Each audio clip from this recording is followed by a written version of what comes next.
Todo el mundo se pregunta cuáles fueron los valores deportivos por los cuales Venezuela perdió la clasificación al repechaje. Todo el mundo opina, critica, dice, sanciona socialmente, pero son muy pocos los que señalan la pésima planificación emocional y psicológica que realmente los llevó a la derrota.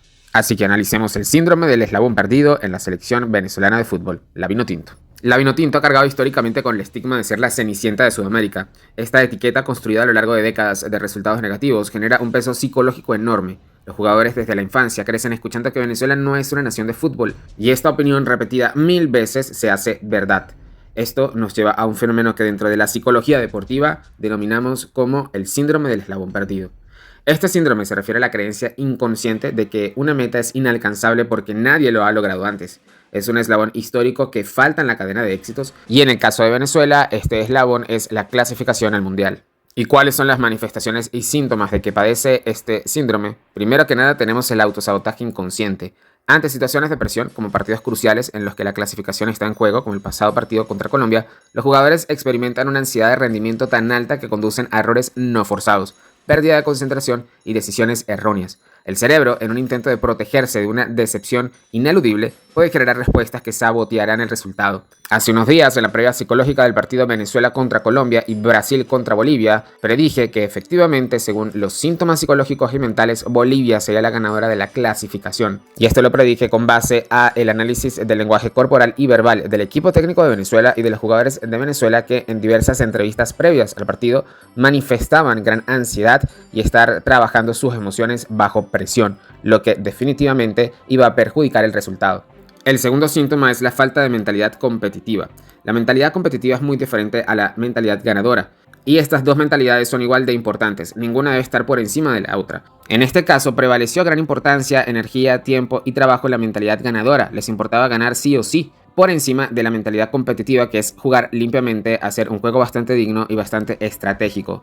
En este caso se fueron directamente a ganar sin importar las estrategias futbolísticas que hubiera dentro de la cancha, y esto los acorrala al frenesí, al mal manejo de las emociones, al desenfreno y desde luego a la pérdida, sin concientizar que si le daban la debida importancia a la mentalidad competitiva por medio de una estrategia madura y seria, podían también obtener buenos resultados. La mayor prueba de esto es que se observaba en el ataque al equipo rival un salvajismo improvisado que no tenía ninguna estrategia detrás. No se trataba de ser agresivo en el área rival, sino de ser competitivo en el área rival.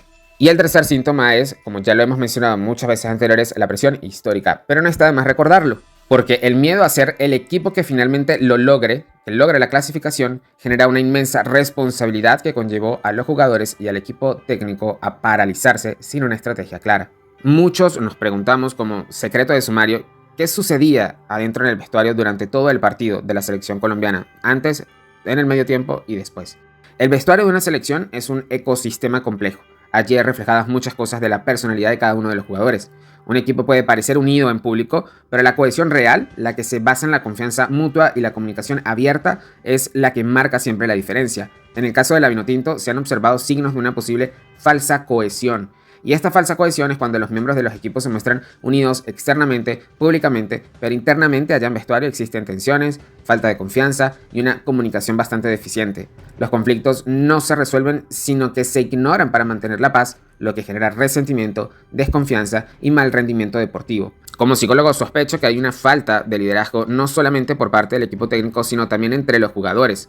Un equipo con falsa cohesión se desmorona fácilmente porque no hay un líder que los pueda unificar. Aunque puede haber capitanes designados, pues una cosa es ser un capitán y otra cosa es ser un líder. El liderazgo psicológico, mental, no se está asumiendo plenamente, parece que no se asumió nunca durante todo el proceso de las clasificatorias, y el peso recae en muy pocos jugadores, mientras que otros evitan seriamente la responsabilidad por miedo a ser juzgados. Un equipo con una mala gestión de liderazgo donde no hay cohesión se desmorona ante un gol o en contra de una decisión arbitral polémica, y en lugar de unirse para superar esa situación, los jugadores pueden culparse mutuamente de manera muy sutil o simplemente desentenderse. La comunicación se vuelve negativa e incluso imposible.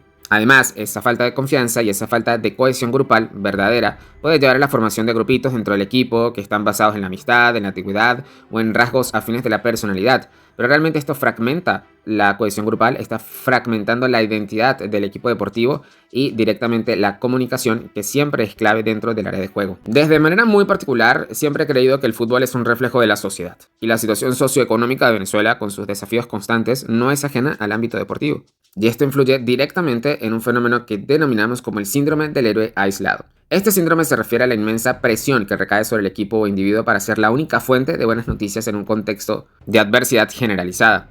El éxito de fútbol en este caso se convierte en la única esperanza colectiva y generalizada.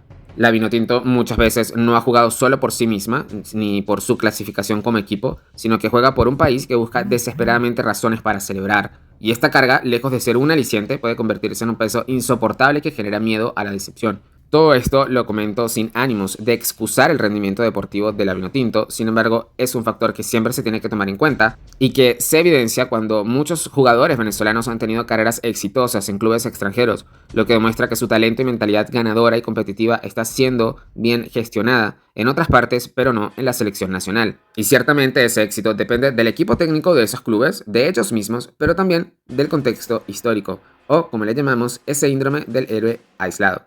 Te lo explico de esta manera. Se debe a esa dificultad de trasladar la mentalidad del club, del éxito del club, que tiene unas expectativas con unas estructuras mucho más sólidas, más concretas y una presión mucho más localizada, mucho más pequeña, al de una selección nacional que tiene un peso emocional y social mucho mayor. A nivel colectivo, las expectativas se ajustan a la historia y no realmente a la victoria que necesita el equipo en ese momento. Además, que establece una gama de creencias limitantes. En cierto punto se está internalizando la idea de que es normal que la Vinotinto siempre pierda, de que la Vinotinto siempre sea la cenicienta y de que no están hechos para ganar. Y esta creencia se ha convertido en una profecía autocumplida, afectando la autoconfianza y la resiliencia en los momentos cruciales. Cuando un equipo con un largo historial de fracasos se encuentra cerca de un logro histórico como en el que estábamos en este momento, la presión no disminuye, sino que se transforma en un miedo al éxito. Ese miedo no es a perder, sino miedo a ser juzgados y sentenciados por la historia y por la sociedad. Factor que estamos viviendo actualmente en todos los medios de comunicación, incluido este mismo podcast. Pero bueno, se trata de un ejercicio metalingüístico que debe ser reflexionado socialmente para superarse. Si hay algo que el equipo técnico de Venezuela y la Vinotinto como tal tiene que trabajar desde ya y no desde que empiecen las clasificatorias para el Mundial 2030 o lo que sea, sino que tiene que trabajarlo desde ya porque es un proceso que requiere tiempo, que requiere años de trabajo y de culturización, es invertir lo suficiente en la salud mental de los deportistas. Invertir en una contratación colectiva de psicólogos deportivos que sean de alto nivel, pero no consultores esporádicos, sino que sean miembros fijos del cuerpo técnico. Su rol debe ser crucial y no secundario. Debe ser una figura de autoridad que trabaje en conjunto con el entrenador y con los preparadores físicos. Consecuentemente, elaborar diagnósticos, pruebas, trabajar esa identidad del perdedor, trabajar la identidad del competidor y la identidad del ganador, que son tres cosas bastante distintas, y trabajar la gestión histórica del cual Venezuela siempre seguirá siendo víctima hasta que no se logre una clasificación. En resumen, lo que Venezuela debe hacer es ir más allá de lo superficial, más allá de la cancha de juego. Se necesita un cambio cultural, estructural, profundo, liderado por un enfoque científico, mental, psicológico y emocional, que pueda redefinir esa identidad futbolística y le permita finalmente romper las barreras mentales que han impedido ese éxito histórico que tanto se busca. La solución no solamente está allí, en la cancha, sino está en el antes, en el durante y en el después de la cancha. Y esto requiere atención a la conducta, a los patrones comportamentales de cada uno de los integrantes del equipo técnico y futbolístico de la Vinotinto. Es decir, ¿necesita terapia la selección venezolana? Claro que necesita terapia la selección venezolana, pero no solamente ellos, necesitan terapia toda la estructura y toda la cultura futbolística de Venezuela.